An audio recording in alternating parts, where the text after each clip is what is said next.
The person who's anxious, constantly anxious, is the person who is resisting the flip-floppability of things. Life is vibrating. It's going blip, blip, blip, blip, blip all the time. And the anxious person says, God's sake, don't do that. Because, you know, you might do it too much. I don't want to blip like this. It makes me feel nervous. Stop it. And so, instead of saying, come on, let's blip, let's go, and do this thing, so in exactly the same way, the person who wants to say, well, you are nothing but some kind of chemicals. You're a bag of pus and blood, basically, with a few bones inside. That person is doing the same thing, you see, as the person who's putting pressure on the flip-floppability of things, and so he gets anxious.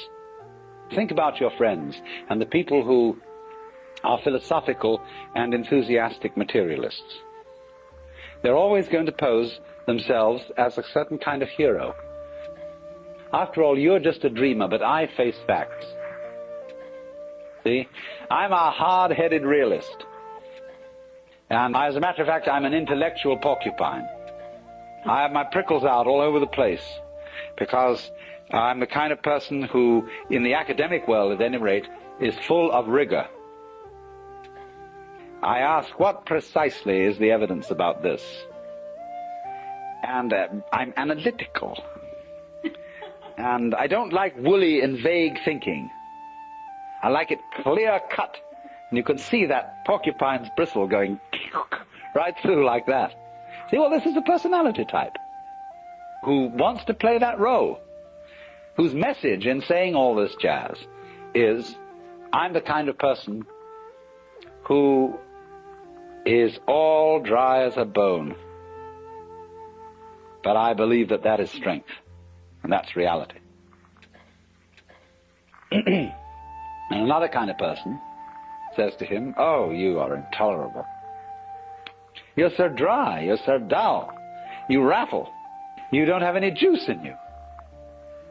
And what we need is juice.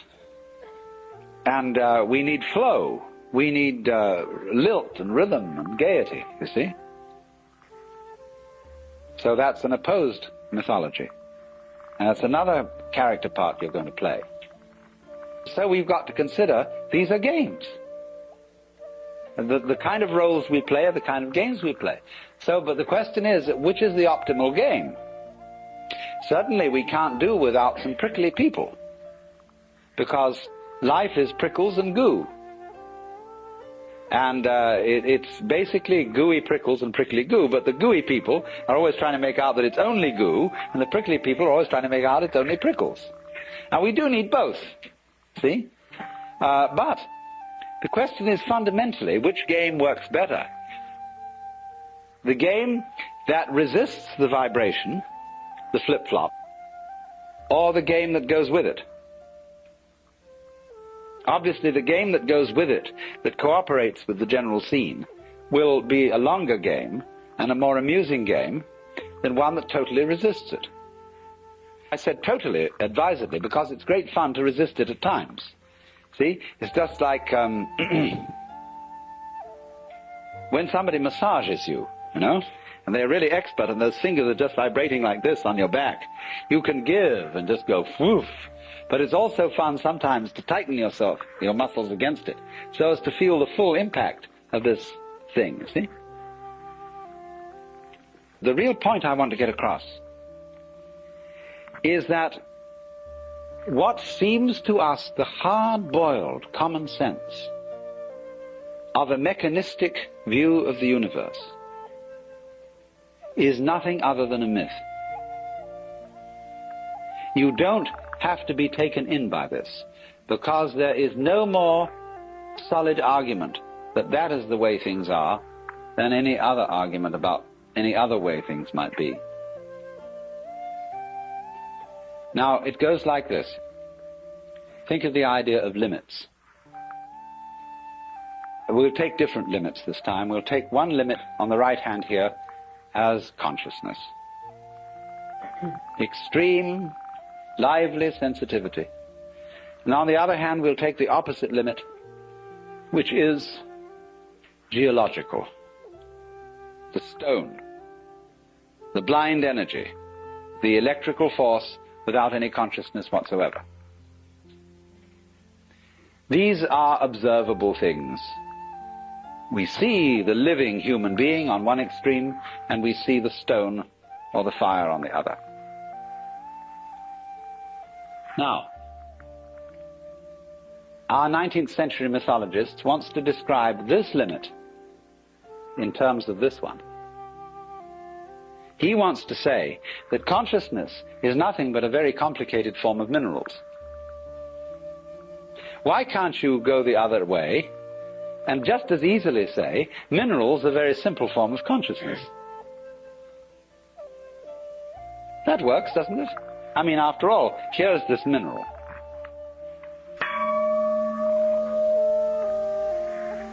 I knock it, and it says that to me.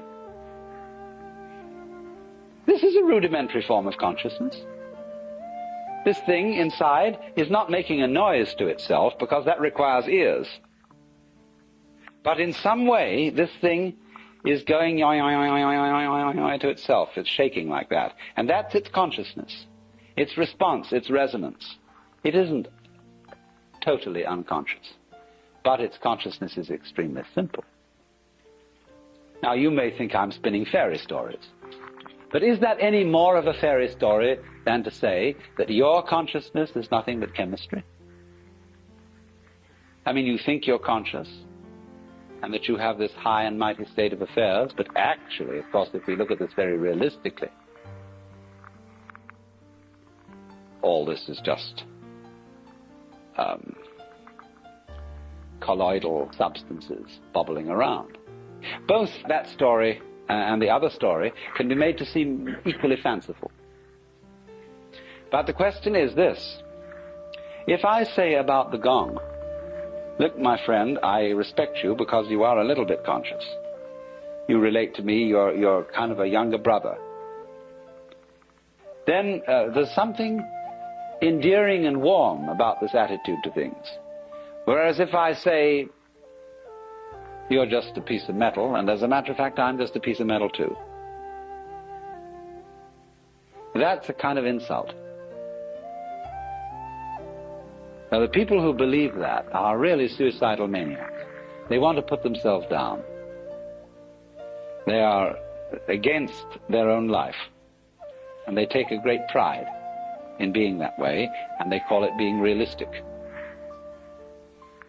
And I'm only saying it's a better gamble to take it the other way and say the best thing you can say about it, that this is a living being, but not so much of a living being as a snail or something that actually wanders along and wiggles.